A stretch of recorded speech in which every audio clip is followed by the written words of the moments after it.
Hello, everybody. Welcome to The Underneath. My name is Kale, and I'm here with an old friend and a pastor out in Sacramento named Paul VanderKlay.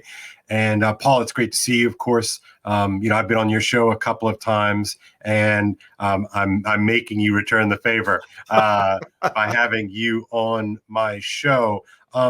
What this show is really about, or what I'm trying to figure out, what the show is really about, is this idea that going into the underneath is kind of a little bit of a play on words, but the idea that there's something subterranean conceptually that is sort of below everything, which kind of gives animation and form to all of that which we see around us, right? And so there's the old notion of in sort of explicitly theological and sacramental terms, we talk about an outward sign of an inner reality would be a kind of classic definition of a sacrament. And so I want to sort of take that idea as sort of a jumping off point to talk about story and this idea that stories, one of the things that I've heard you and other people in the corner talk about is stories are a kind of compression engine or compression machine. And I wanted to talk about it in that term, in that sense, but also story as a kind of social technology. Lastly, and then I'll kind of get you to jump in here on story, this idea that stories are compression engines, they're machines, but they're ultimately they're experience machines. And I think about this, of course, when I teach story. And I would imagine that you think about this quite a bit as you preach story, right? Because preaching and teaching, I mean, really, what's the difference in many real ways? And so I wonder how you conceive of that, both in your capacities as a pastor, but also in your work here in this liminal space, in this digital space, that the way that stories operate. Well, you're right in that for pastors, we are always, in many ways, so one way to understand human beings after we get past the age of 3 or 4, where at some point even in our toddlerhood, we awaken, and we don't do it consciously. We don't sit there as toddlers and say, okay, I have different ways of processing this reality that I'm experiencing. Toddler can't conceptualize that. A toddler nearly universally, it seems, instinctively, it seems, begins to appropriate this technology of story as a way to organize and live this life that we do. I remember talking early on about story as sort of the operating system for human beings. And John Vervaeke sort of paused me and said, now you really should understand that we don't really start doing this until we're like 3 or 4. And a way to think about this is to think about the earliest memory you can sort of bring up. And of course, we also know now via cog-sci that there are, episodic memories, and there's sort of picture memories. I have a memory as I must have been a toddler, because I know the room in the house that I grew up with, just where that windowsill was, just kind of looking out. And there's a few other very fuzzy episodic memories that I have that are very early on. My father, almost like moving images. These, right. Like when you do on the phone, you can sort of do a type of image. You press click, and it does a 2.5 second burst, right? Yep. And so I have a lot of those. Yep. So it's kind of, at a certain point we start to organize our lives, our experiences, our relationships around these stories that we are implicitly forming. And so obviously story is a way to not only organize a lot of material, which is why I often call it a compression engine, but also a way to organize disparate types of experience and modes that we live in. Because when you think about what stories organize, stories both manage things out in the world and they manage processes and relationships. Yeah, right. Because in that last part, they seem to really manage or mediate us, Yes. intersocially or something like that. That the harmony seems to be a story shared. Disharmony seems to be a story disagreed upon, or Yes. something at this kind of fundamental level, right? And even so as a pastor, what you often do with a congregation, obviously in a Protestant church, we have these sermons from the Bible. Often pastors, even though so much of the biblical corpus is poetry, Protestants tend to focus on the narrative, because the great What do you mean by narratives, that? What do you mean by that? when in terms of, especially if Protestants are not sort of sticking to the lectionary, Okay.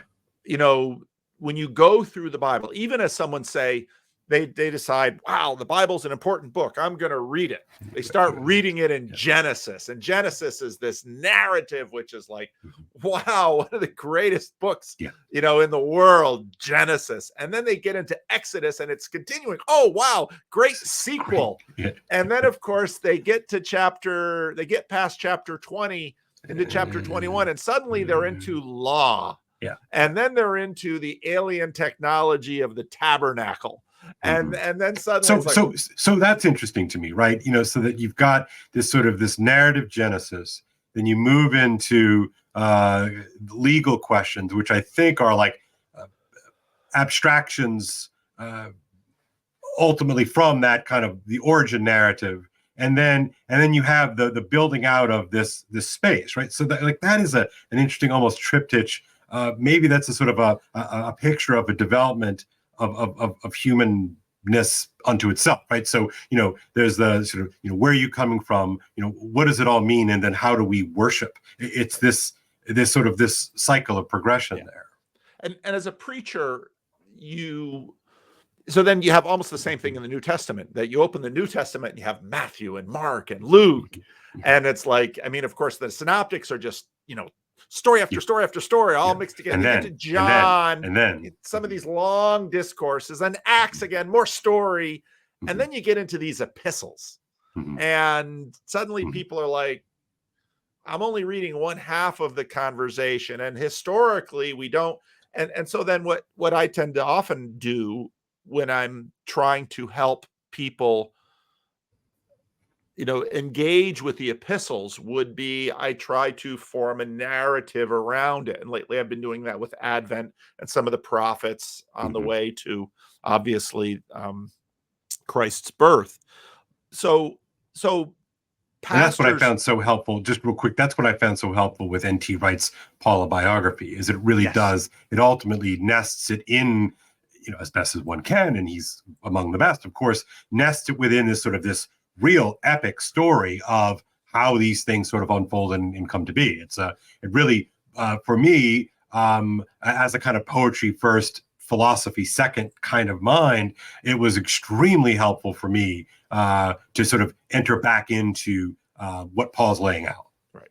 And as a culture, we have, for all of the new age, remember Jordan Peterson and Sam Harris, and Sam Harris keeps wanting to sort of dismiss story. It's like, but as a culture, with streaming TV, we have just proliferated stories. We have so much story out there that you can sit down, and books and movies and TV shows, just narrative all over the place. And yet we're all talking about, like, we're also sort of in the midst of this story crisis. Yes. Right. So there's a sort of almost an inverse proportion. Like, the more we just get plastered with, wall-to-wall story, you start to realize, wait, there's only a few really good stories, actually. So therefore, and that's kind of what I want.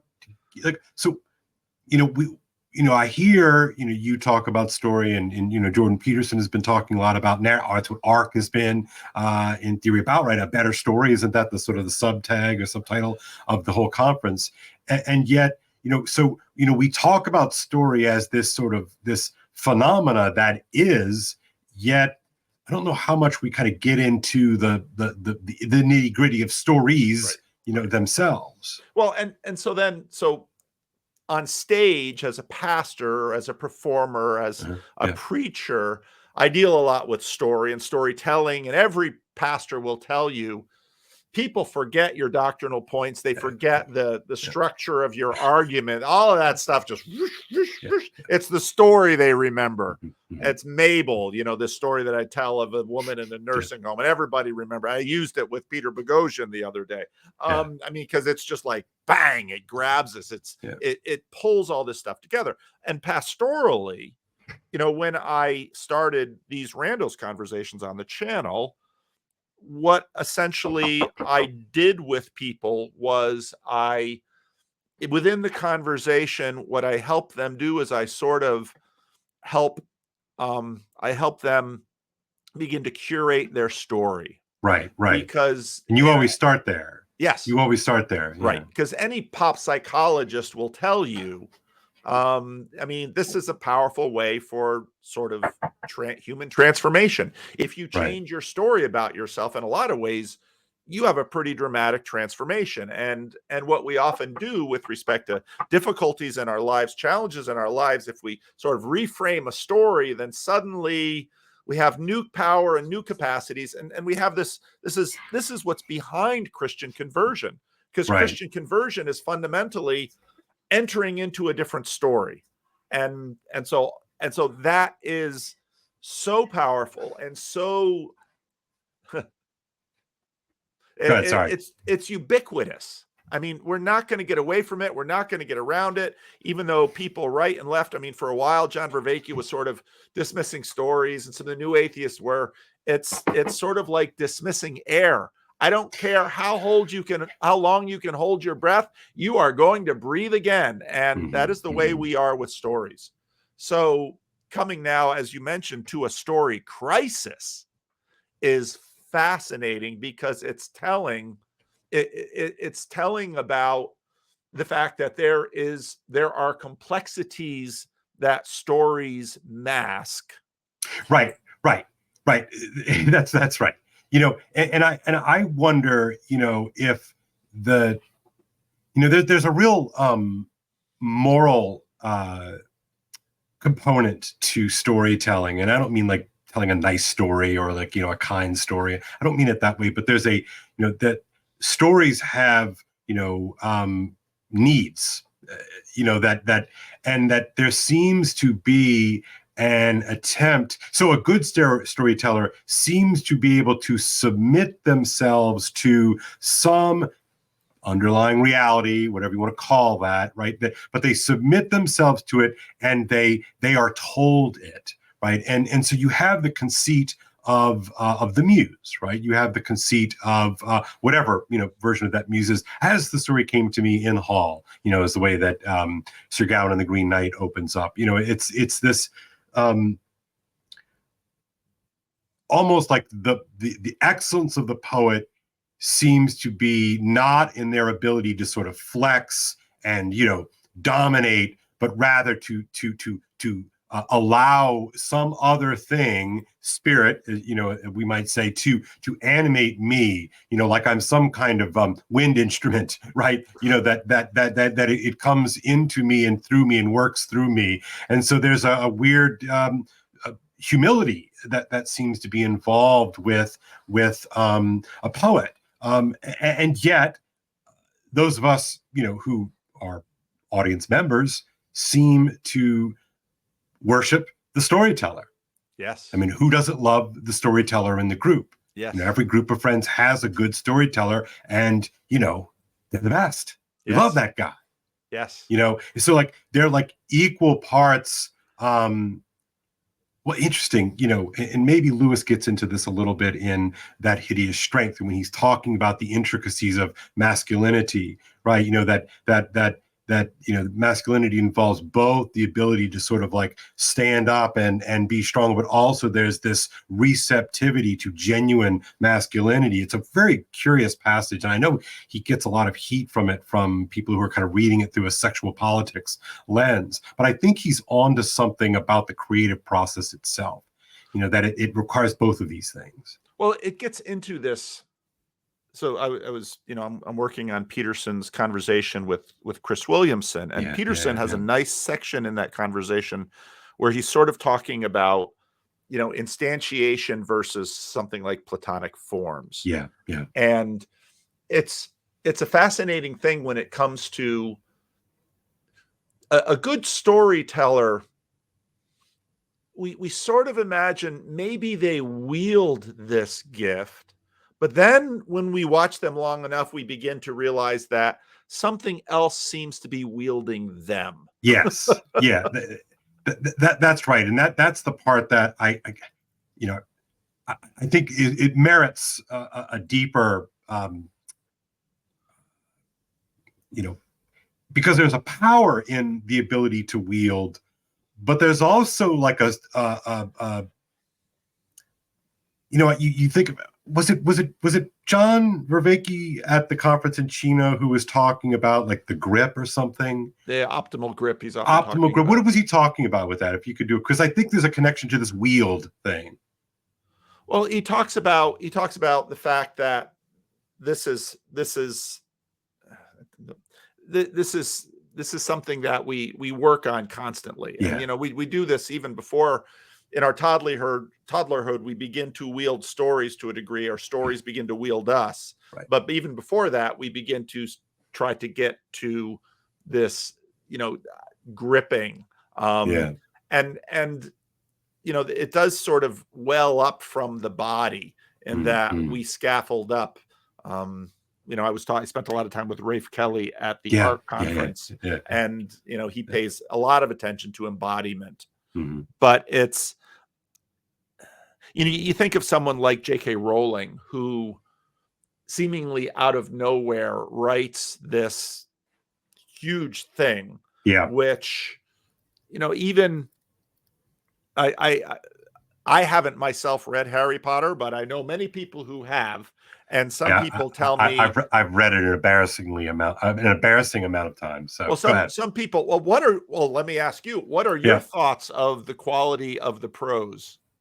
Because I hear from many people that the story is great, but the books are a little clunky. Well, And now we're going to deal with dogma and orthodoxies, because if you say anything against books, I know. Yeah. Well, look, I mean, I tried to read them first. I made a first attempt. Right. I picked it up because all the other people were like kind of squeeing about it. Like, oh, you got to read. It's so good. It's so good. Fine. So I picked it up and like, it's a children's book. I'm like, well, not interested. Long children's books. I mean, admittedly, this was just the first one, which is a reasonably slim volume, right? And so a couple of years go by, and I think it's, I don't know, around the fifth time, and people are complaining because like the fifth book is like massive. It's like 900 pages. It's a big fat book. And I'm like, oh, well, that's interesting, because I had remembered trying to read the first one and being like, man, who could possibly like sit through 900 pages of that? Like it's a children's book. So anyway, I eventually go back and pick it up because I had heard from somebody who's like, well, okay, you should give them a shot. There's a design there. I'm like, okay. So anyway, so I pick them up and I read the first one, and like I liked it. It was fine. I got what she was doing.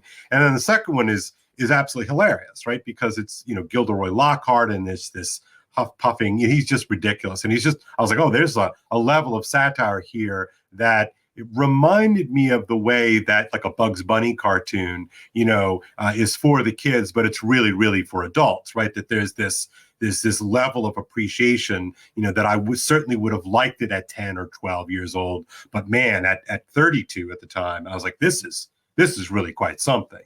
So read through that. Third one was fine to me. I didn't particularly care for it so much the first time, but then by the time I got to the fourth one, and so the fourth one is interesting because, what I realized in retrospect is that she's kind of following almost the sort of the cognitive capacities of her main character.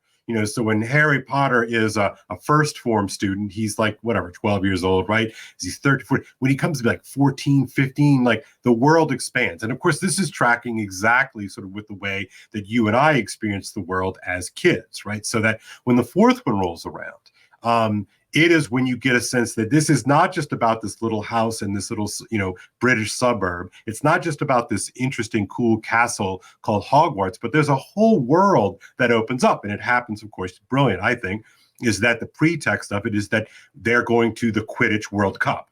Right. And so it opens up the world and you realize, wait a second, there's all kinds of levels here. You're kind of whispering about it here or there, but it was still a really small world. And boom, this thing opens up. And I think the prose then kind of follows along with that trajectory. And this is, I don't think, the kind of thing that necessarily tracks with the movies. The movies are fine. I really like them. But what I really love about the books is that it kind of follows that. And so I would argue that there is intentionality and design in that prose style. So by the time you get into 4, 5, and 6, and 7, they're quite sophisticated. Again, as and Harry's precocious sophistication,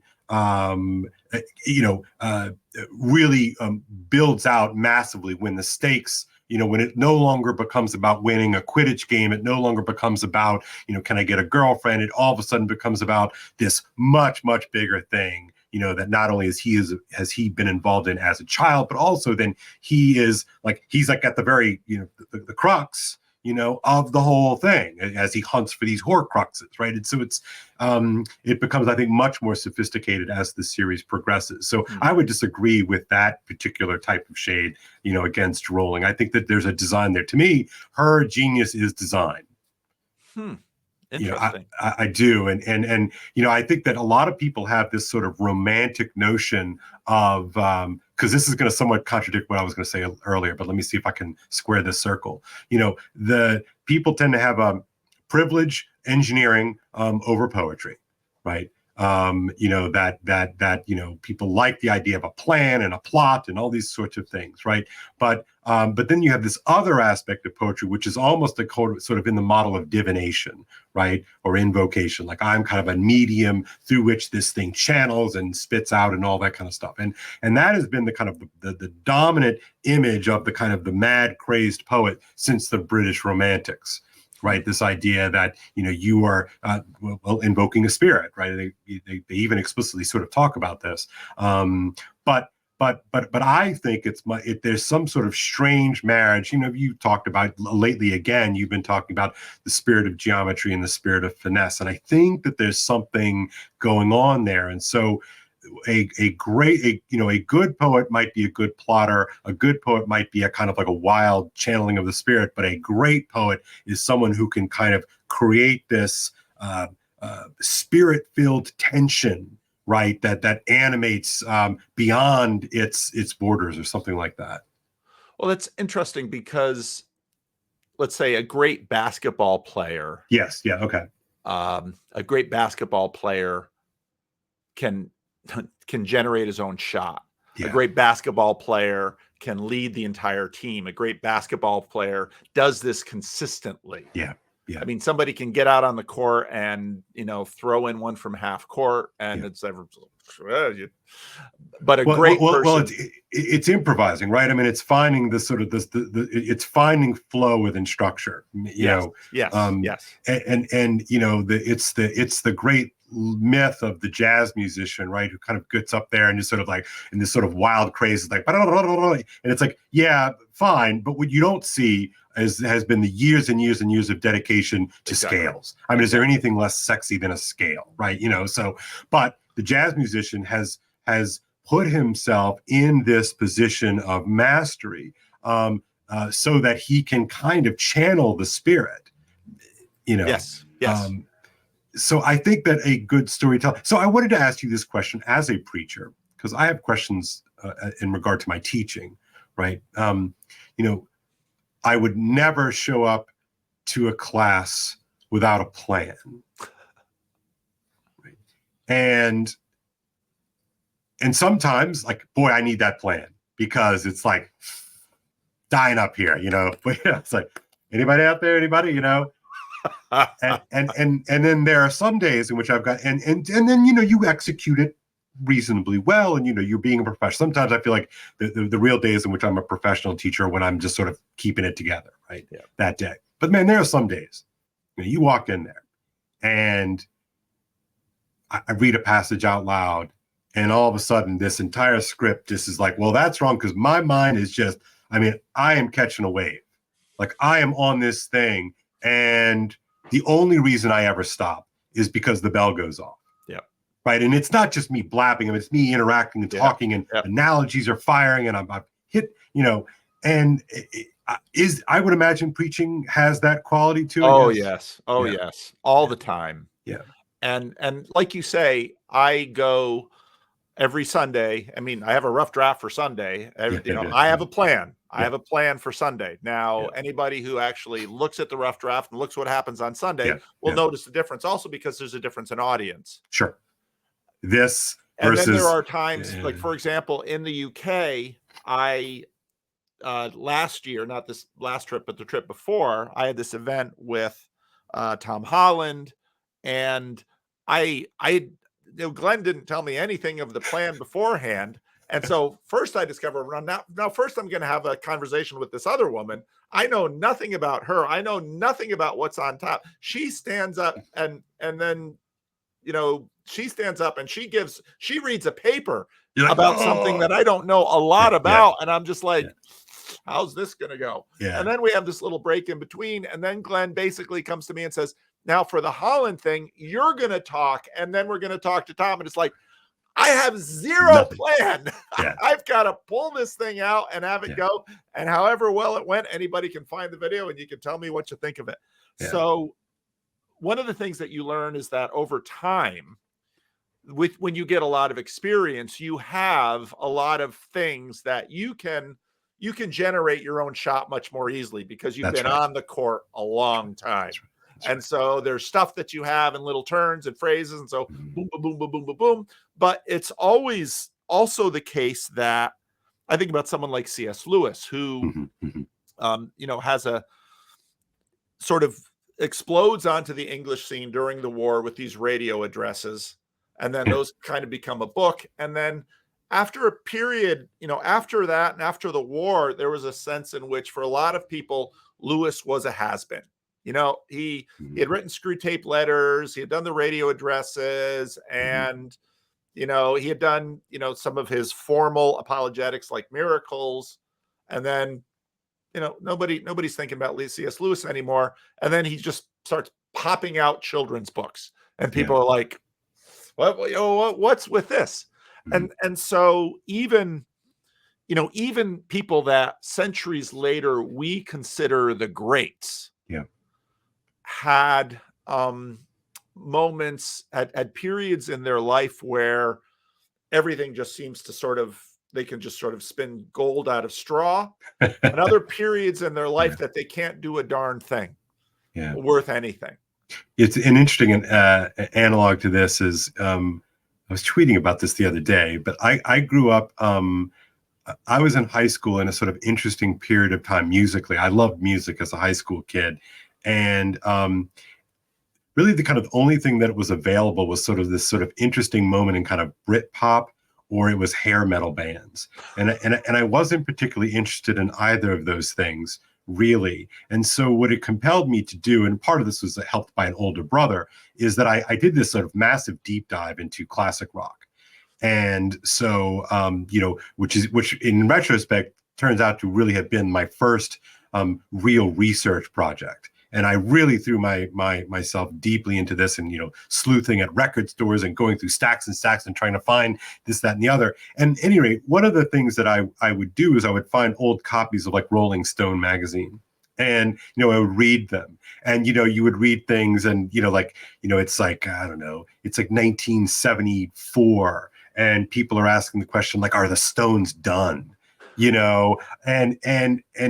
so anyway, my point is that, like when you're in the middle of the thing, it's not written, and yet in retrospect, like, you're a total fool to say that like Dylan was done in 1968. Like, that's absurd, right? Or that, they had a good first two albums, but they'll probably never do something in. And then there's this sort of 5-year period of nothing, and then it just generates you find the genius again.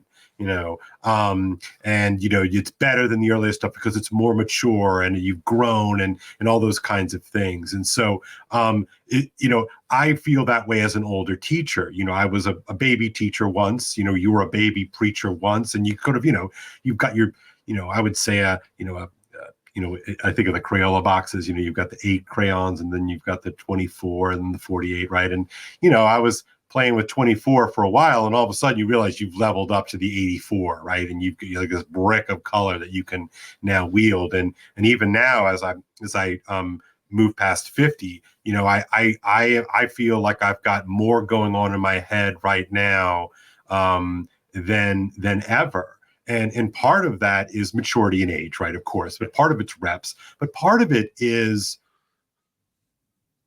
I teach the same thing.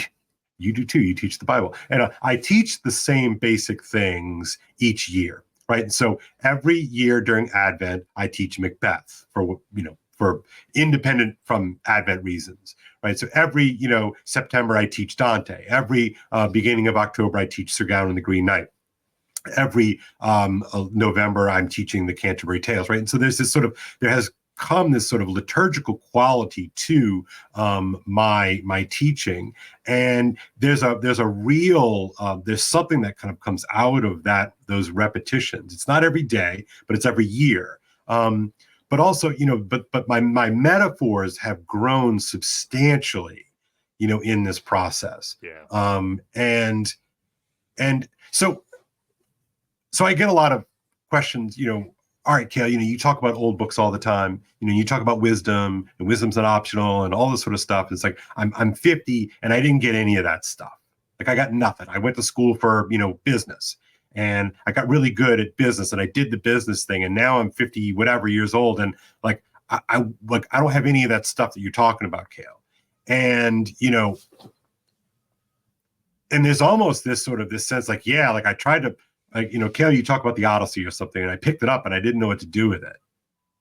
And I know, what do you make of that? Is that something you sense when you talk to people? Well, so I did this video on this other video on the death of cinema. Yeah, that was a great one. Yeah, I saw it. And, he made the point that audiences need formation as well. Love that. Oh my gosh. Yes. And he made the point that because of sort of how things rolled out in the early aughts, America suddenly, in terms of the story world, got a steady diet of Marvel. And then you, of course, had Batman and Superman trying to keep up and catch up. And of course, before that, we had Harry Potter, and American Lord of the Rings, and right. Yeah. American audiences were formed into a certain way. And part of what, we are doing in church and in school, which church, not so much, but still school, you sort of have a captive audience. These kids are, these kids got to go to school. There's, and they have to do my reading, right? They have to. That's right. Church, less and less so, but to a degree, there is sort of a stable audience. People are going to show up and they're going to listen, and some of that is going to happen. And so you also have sort of the formational lectionary that, and you very much have this. Because, as a Catholic, right. Well, but also that, that you are specifically in the business of forming these young minds to, at some point in their life, be able to open up Shakespeare and be able to appreciate it. Whereas many in the population, they simply can't, because they have not been formed. Their sensibilities have not been cultivated and led to the point where, and Lewis talks about this a lot, obviously, where, you want to learn Greek to the point where you can sort of effortlessly enjoy Greeks, Mm-hmm. Greek classics in Mm-hmm. their original language. Mm-hmm. And, whereas sort of that Erasmian educational model has receded, we still want to do that even with English, so that people can have an appreciation, because it is not it is not innate within us, but yet part of Yeah, it. right. Yeah, right. But yet there is also the quality where, I mean, in some ways, some might argue that what part of the genius, and I really loved how you just sort of laid out Harry Potter, that was really helpful for me, is that she had been doing that formation all through that series of books, so that once they sort of get a sense of, oh, Harry Potter, now maybe they can read Tolkien with a little bit. Yeah, that's right. That's right. And then from Well, on and on.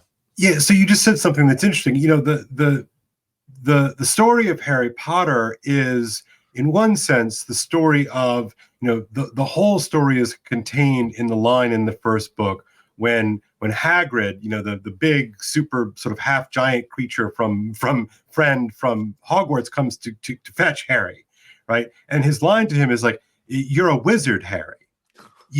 Right, and all of a sudden, he goes from this sort of basically abused stepchild who lives under the stairs. He's like somebody, right? And so, like, you talk about a kind of epistemological flip or an existential flip. It's like all of a sudden, that which was a total enigma, in other words, life was terrible, and all of a sudden, all of these little things here and there, they click into place, like, oh, that's what that is. And then it's super interesting. So he goes on his first shopping spree with Hagrid, and he finds out, not only are you not poor, you have your own money, Harry, right? And they go and they figure that part out, and then he goes and gets all the stuff. And but as soon as he walks into this sort of this alternate world, right, this covered world, it becomes unlocked to him. Everybody knows who he is. That there's this story, and they're like, oh, it's that. Oh, there's the kid. And all this sort of. And so this experience of his is when Hagrid says, you think that the end of the story is, oh, Harry, you're a wizard, but it's the beginning of the story. It then begins. Well, what does that mean? For him. And I think what strikes me about the moment in the story, you've talked about these kinds of things before, Paul, right? That there's a moment in the man, right? But the moment in that story is that these sort of questions of identity, that she very much leveraged, were perfect for the moment, right? That it absolutely, caught fire, lightning struck, right, as the little zigzag on his forehead would suggest, that there was something, people clearly needed to hear some version of, you're a wizard, whatever that means, right? I mean, but there's something there, like there's gold to be mined in that particular that particular moment. And you have that with Christian conversion. Yes, right. I was just because suddenly someone realizes. I mean, and again, it's like you are a child of the King. You are not simply the you are not an ape. Yeah. You are you are majestic. You hold dominion over this world. And so well, this is exactly what you're getting at with this story. This dismissal of the materialist dismissal of story. And you were talking about that earlier. About Jordan Peterson, Sam Harris, right? And what I found continually interesting about there's a sort of particular sort of scientific story that is sort of has been ascendant for a long time, which is in essence a kind of strange story to tell, because it tells human beings that they're nothing more than apes, which of course was precisely the anxiety of the biblically minded people, at the end, in the 19th century. But you have sold that story very successfully. I mean, very, very successfully. And even the evolutionary psychologists, they've really sold that really well. And yet, there seems to have been a cost to that narrative, so that as soon as somebody like Jordan Peterson says, well, maybe not, it's like it's another man in a moment type situation, or a story in a moment that catches fire. And I, Paul, I know you've been doing this sort of riffing on Peterson for a long time, and I would agree with that. I think he's sort of in another moment right now. Yep, I think you're savvy to that. You're sensing the pattern, an ascendancy pattern there. But what he told is essentially that, no, it actually means something. This Genesis thing, it actually means something. And the reason, and now we have the confirmation that it means something, because as soon as he started talking about Genesis, everybody lining up to talk about the book of Genesis and crowded packed theaters, like totally ridiculous. Then it's a diagnosis of an under or unacknowledged problem. And, the sort of the existential problem that if all this stuff is true, if materialism is true, then what's the bloody point? Yeah. Right. Yeah. That's a bad story. Yeah. Right. It's a bad story. It's compelling for a while, and it accelerates you. You can kind of feel superior to other people because you can sort of pretend like you're kind of almost like a new priesthood of people who you get it, and some people don't get it. But then you find out at the end, that really what you're going to spend your time doing is like hawking a meditation app.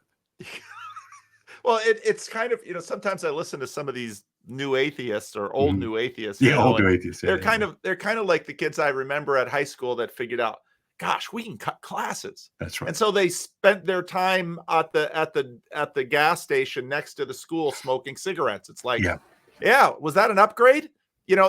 Now you this is what your new freedom bought you. All right.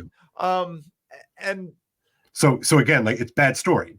Yeah, it's bad story. It's bad story. You're really cool. You've learned to smoke now at the age of 15, and you're cutting right. classes, and you're spending time. Maybe someday you'll work at that gas station. Yeah, right. How about that? Right. No. I like that. Is that as high as you can go? Maybe. Yeah. But you get it. Again, that's a story of bad sacrifice. Yes. Again, to riff on Peterson stuff. It's a story of cheap sacrifice, as opposed to sort of the more heroic call that Peterson seems to be calling people perpetually to. Like, you need to be more than this. Like, you are not, you're saying you are. So and then, well, just to finish up with Rowling's, it's interesting because then we get to, the witch trial of J.K. Rowling's. Megan Phelps Roper does this podcast, and it's interesting where Rowling's, Harry Potter was, the story and the moment, and so many people found their identity through this, and then a question is going to be 200 years from now. Now we're getting back into Greeks and Achilles, and will I be remembered? Here's the choice that Achilles gets to make in terms of his destiny. 200 years from now, will anybody know Harry Potter?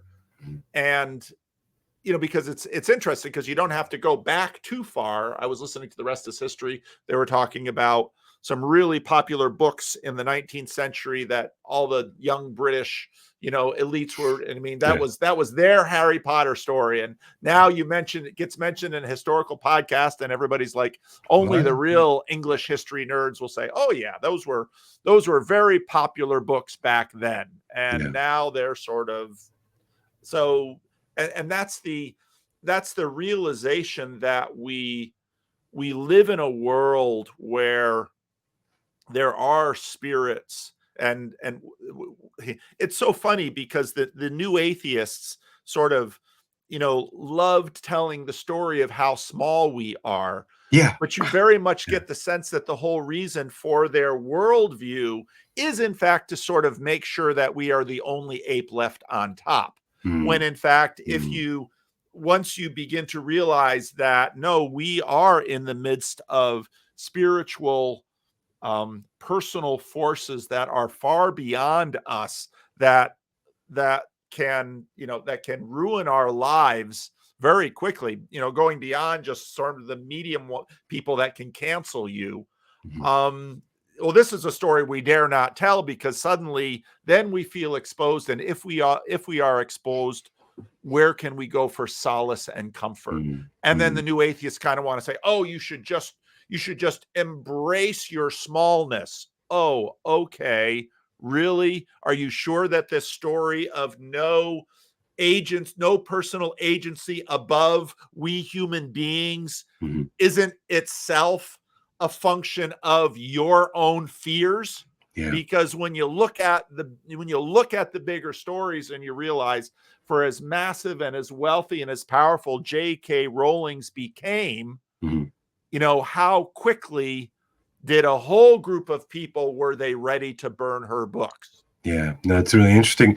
I don't know why this popped in my head, but I'm going to hazard it. Maybe you can make sense out of it. But remember listening to an old Paul Kingsnorth podcast. I believe it was on maybe Rebel Wisdom and one of those older ones. So it was a couple of years ago now. And he was talking about his unexpected, turn to Christianity. And he said he tried to be a Wiccan for a period of time. And he ultimately found it unsatisfying, and he sort of kind of jumps out of his story, and he says, if you're going to like convert to something, look for old people, look for people who are old and wise in the tradition. And of course, the irony of with Wiccan is that it alleges sort of to be the sort of the more ancient one, but it's not. It's completely fabricated. It's completely modern. And it's as fictitious as Harry Potter. That's right. Really is. That's right. It's just kind of with a better LARP, or a little bit more authentic LARP. And but the reason why I'm bringing this up is if we think of the roots of stories, right? And this is sort of getting us back to the underneath, right? Those stories that are most ultimately resonant and ultimately meaningful and ultimately enduring seem to tap into some deeper well that is much longer on the time horizon than whatever's hot right now. Right. So, and you can see this with music, and you can see this with Netflix, right? I mean, how much is just pumping out show after show after show after show, and you might watch it, be like, oh, it's kind of interesting, cool, and then it just kind of goes away. And there are only really a few of them that really seem to rise to that level where they kind of stick with you. And my contention is that those that stick with you, right, number one, they work, right? So if we think of going back to this idea of stories as a kind of technology, stories as a kind of compression engine, stories as an experience machine, they really work, and they seem to satisfy, all the kind of the layers and the levels up and down your sort of personal hierarchy or something like that. And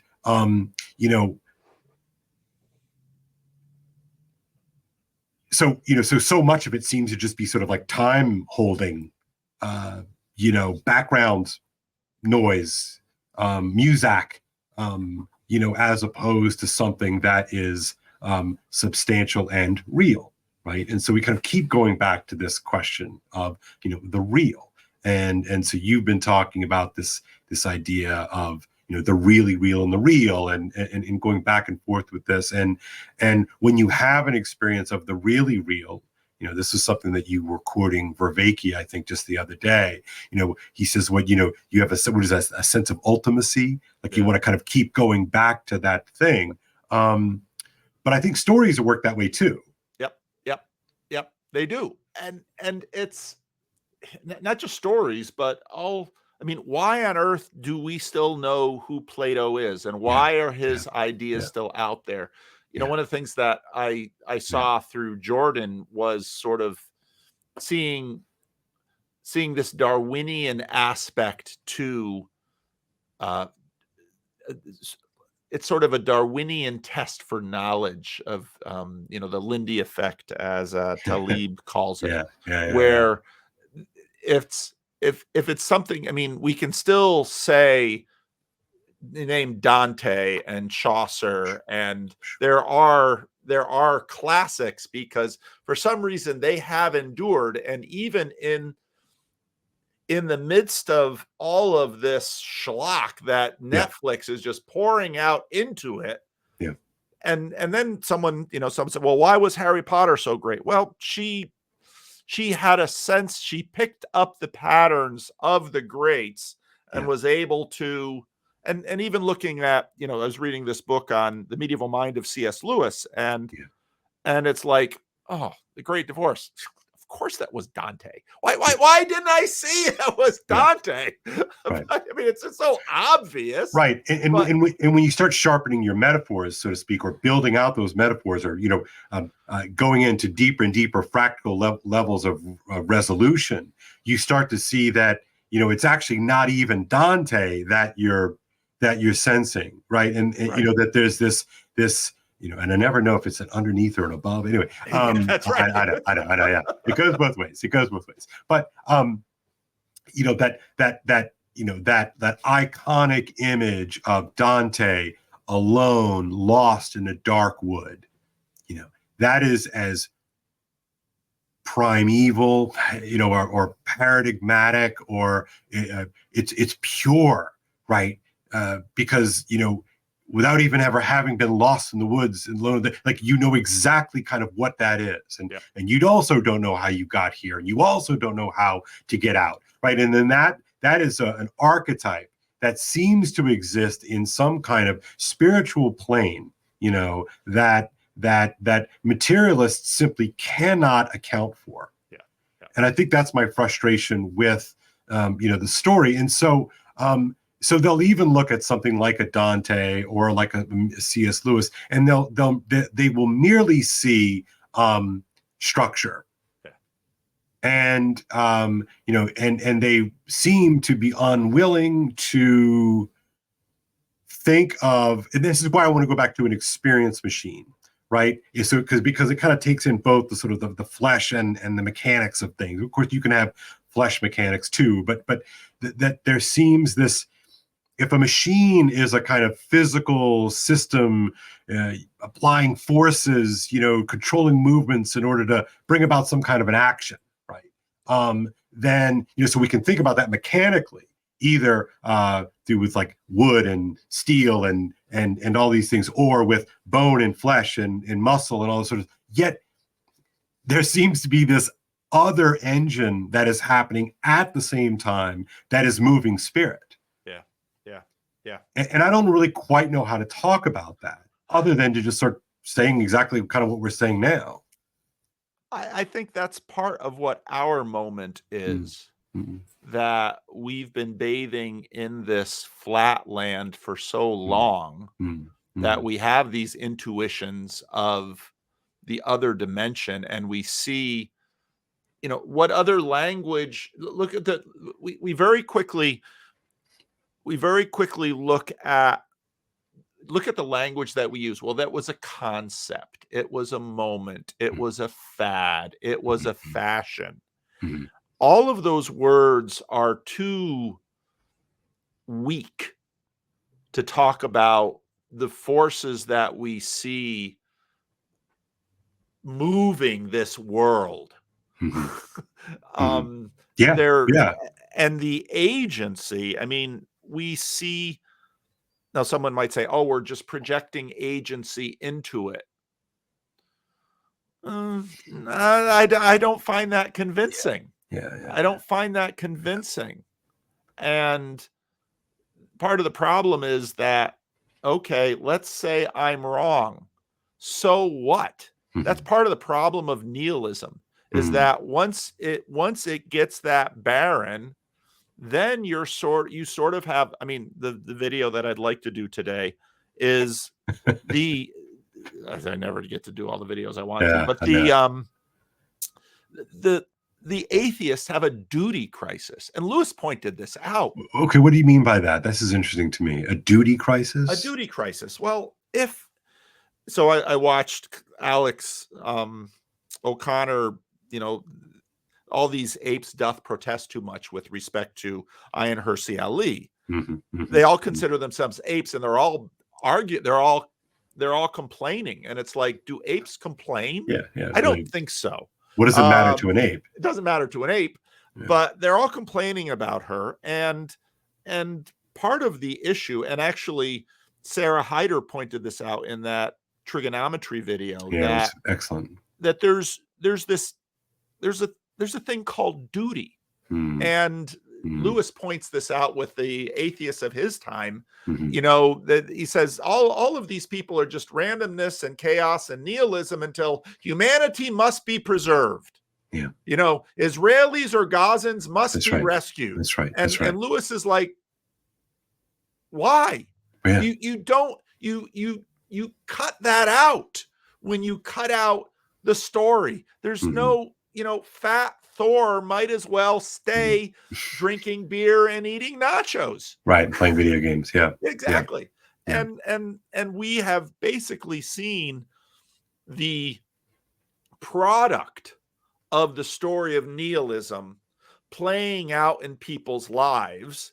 And what is that line? Remember that Irish woman you had interviewed or you were listening to, like lonely lives, people alone in their bedrooms? Yes. Oh, yeah. It's a great line. I just, every now and again, it pops into my head, but it's like that's what we have wrought. That's right. Right. That's what we have wielded. We've created that world. Stories have power. Stories move us. Stories are spiritual in that sense, in that they, again, I always point to, well, what is spirit? Well, just use Jesus' definition from John 3. Spirit is the thing that moves the trees. When you look out the window and you see the trees moving, you might think, oh, do those trees have muscles and brains? And no, they don't have any of that. The spirit is moving the trees. Spirit and wind are the same thing. And the stories that have been told, the nihilistic stories, have given us Fat Thor. That's what they've given us. Yeah, right. Good. Yes, that's right. And that has multiplied in the culture. And now everybody wakes up and they're like, Fat Thor, this isn't good. Well, how do you know this isn't good? Isn't that the tell us of your story? Oh, you don't have tell us either. Right. So, right. Well, because Fat Thor is a lie. Like, we just know this, right? It's like offensive to the spirit. It's so mean. It's so mean in stingy. To do that to your audience, right? And so it's mean to do that to Thor, right? I mean, like, that's the and I would say it's not just me; it's a lie, right? And I worry that the crisis of story that we do seem to be living through is the inability to call a lie, or the unwillingness to call a lie in story, right? And so I look at somebody like what's the guy's name who was writing Game of Thrones? George Martin, and I can't help but wonder if part of the reason why he can't finish the story is that he doesn't know how to tell the story without lying, or the lie is preventing him from finishing the story. Right. It's like there's this strange wish to deny satisfaction. And it's like, man, that's some really messed up stuff. It kind of makes me sad. It's like not being able to end the Iliad. It's like not being able to end Macbeth. Like, tell the truth, because the story demands it. And if you don't have the guts to do it, talk about men without chests. It's just, you don't want to. I don't know. I believe, or maybe I believe that we are living in the story that we collectively are telling ourselves. And looking at the numbers, as someone who works in the trenches in schools and whatnot, I know your wife's a teacher too. Like, looking at the kind of the progress report right now, Paul, it's not looking very good. Schools are in crisis. They really are. And what I find interesting, now I'm fortunate, I live and work at a great place, and we're doing pretty well. Your school still has your classes, right? Well, right, and my kids are showing up, right? And so, but nobody's talking about that. It is not, and some astronomical, something like half of the teachers want to quit. And I don't quite, and I wonder what will come of this, because I don't see the necessary moral courage and strength necessary to change the story. Yeah. Right. I mean, if we keep kind of going back, like, we have decided to tell a certain story to ourselves and to our kids through our schools, let's say. Yeah. You could say the same thing about churches, and we can get into that too. It's the same thing, right? So we're telling the story, and we seem really wedded to the narrative, and yet we seem to we pretend that we like evidence-based X and evidence-based Y. Well, what about evidence-based results, of our school system? What about the evidence-based results of our church system? And what about the evidence-based results of our military system? Our university system? Like, again, don't want to be, Debbie Downer here, but it seems to me that the story is sick, and sick stories make sick people. Yeah. And so that I quip, I text you from time to time and say, yeah, well, that's because we need poetry. And I guess what I mean by that is, you said something interesting the other day, poetry is consummation. And you kind of coyly reminded your audience, well, the consummation, the act of consummating a marriage is when the man and the woman come together and form, the union, the solidify, bring about a spiritual reality, right? It's a physical manifestation of a physical reality. And that act is, as the Catholics continue to remind us, that act is intended to produce new life. That's right. I mean, literally, right? I mean, that's physically. Will you allow me to say literally in this capacity, right? No, you should say physically, because it's a physical. That's right. It's a physical act, and it's a physical being that the physical act is designed to bring into this world. And Paul, did you ever in your wildest dreams growing up think that we would ever get to the moment where people would stop having sex? No. Right? No. I mean, that's wild. That is absolutely bonkers wild. Yeah. I mean, this is where we are. Yeah. Because, you look at it, people love to compare us to apes, and human beings are, we're strange apes in that we, sexually speaking, we're very strange apes. Yeah. And we, part of the reason we're such a successful species is that human beings really like to have sex. That's right. And we've gotten to the point where, Fat Thor can't get it up. Yeah. Right. No, but I think that, I think that's a tell. I think that's a real tell for an episode. Yeah. Fat Thor can't get it up. Right here, ladies and gentlemen, here at the Underneath, featuring Pastor Paul VanderKlay, and but so then the question then is, okay, that's a story. Fat Thor can't get it up. That's a story, and it appears to be the correct one right now. So what is that telling us? Maybe Fat Thor not being able to get it up is an indication that a story is working. Yep. Right. You can be as gods. You can be as gods. That's a story. Right. And that story has repeated again and again and again through history. And then we can get into the decadence now. Oh, yeah. That's right. That Douthat has put on that.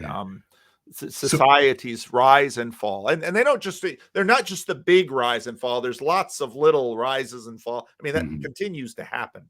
Sure. Well, I remember as a kid in high school, I took an Old Testament class, right, and it was pretty bad actually. It was very modernist, and it was all of that sort of stuff.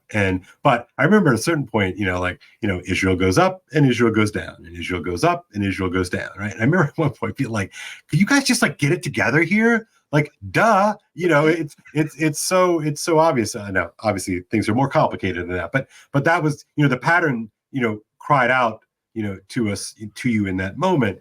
And so, is there a way to arrest decadence? Maybe, is there a way, Jordan's trying to sell a new story, yet I don't know, man.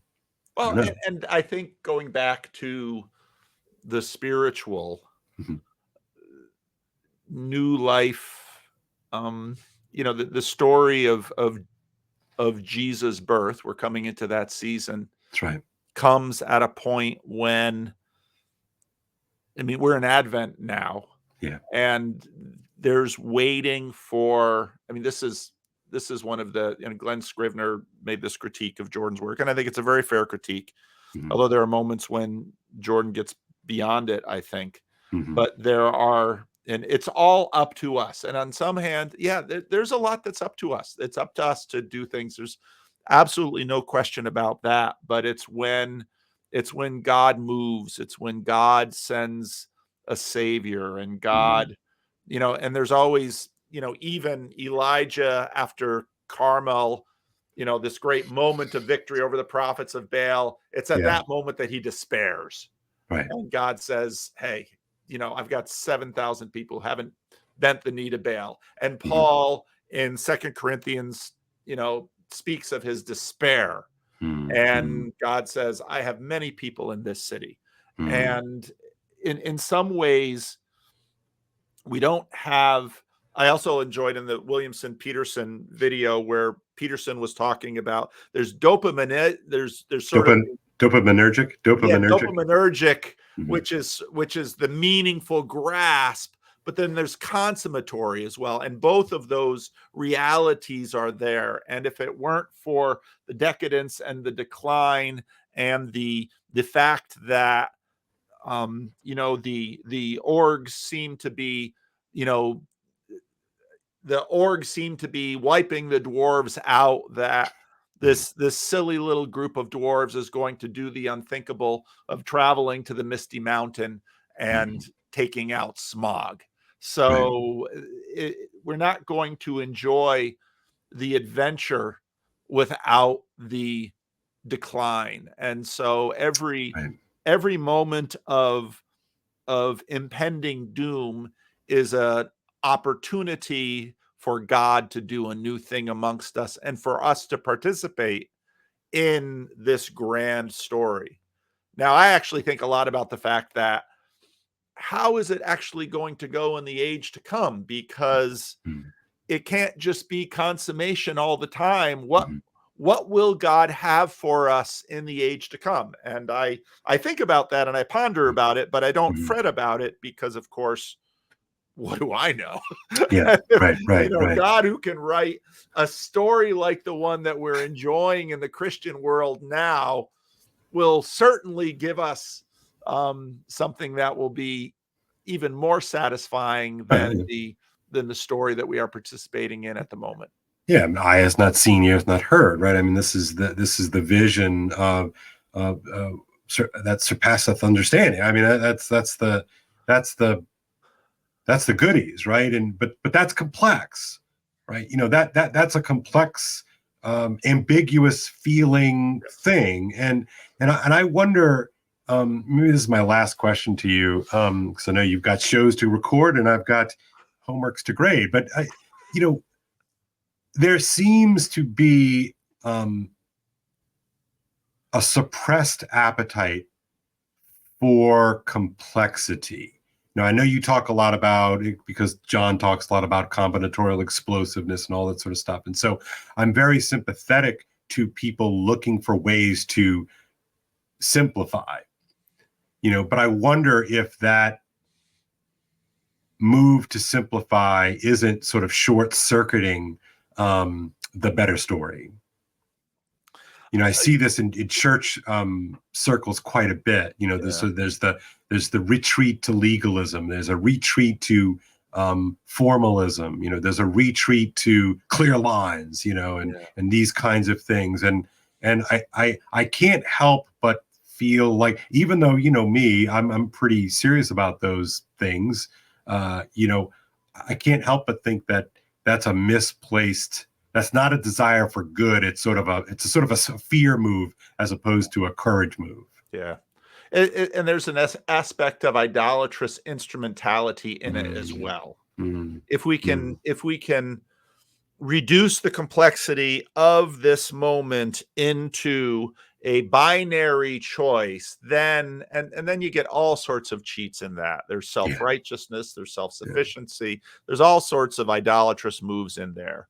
Yet at the same time, there, choose ye this day who you will serve, and so you can't completely eliminate it, but you have to at the same time keep an eye on it and realize there are binary choices, but the binary and the analog live in the same world, and they never get rid of each other.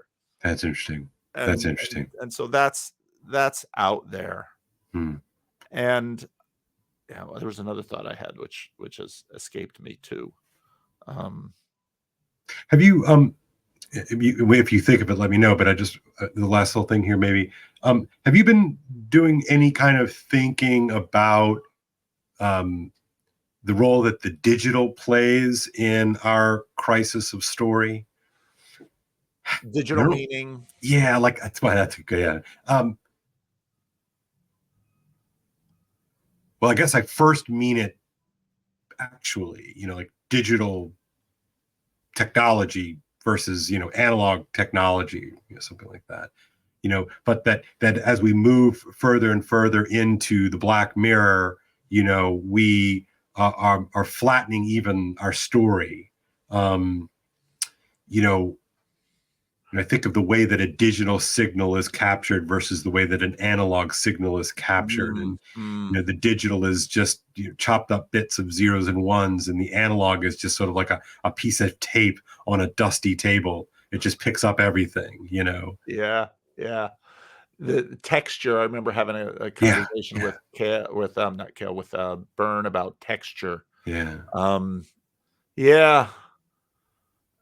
I think about the proliferation of stories, and how on one hand, or how what that might finally mean is, I remember what I was thinking about. I was thinking about like stories of old. You were talking about, and I think this like stories of old, a video that I did a little bit comparing that with C.S. Lewis. Yeah. I should rewatch his video on there, basically talking about the decay of story, and where he noted that there were certain elements in stories that were working, like a lightsaber sort of held the Star Wars story together, and the ring sort of holds Tolkien together. Right. And there are, again, it's an interesting, we are monofocal creatures. We can't, so because we're monofocal, binaries are always emerge, because we can manage binaries. Yes, no, back, forth. When you get to threes, we get a little overloaded. We get a little flooded. So I think, which is again, I think that's kind of the Christian genius, right? Is that the threes keep us in a kind of generative tension, whereas binaries force A B A B A B. And the mystery of the three. After three, it sort of collapses back into a binary, the one and the many. Right. So that's three is sort of the place that holds the tension. Yeah. And so I think as we continue to create for ourselves new problems, this has been the amazing thing about history, is that new problems, we create problems for ourselves, and stories get resolved. Not always happily, almost always with tremendous loss. We live in the age of decay. None of us get out of this life alive. That's the way it goes. But there is an optimism that I have, that, my conversation with Peter Boghossian. How can you be so optimistic? I'm a Christian. Right. Look at our story. Right. Look at how it ends. It ends in consummation, and then people want then to debate about all of the little particulars. But I can say, I don't know those particulars, but I know the judge of heaven and earth, and I trust him. And so that's where my optimism comes.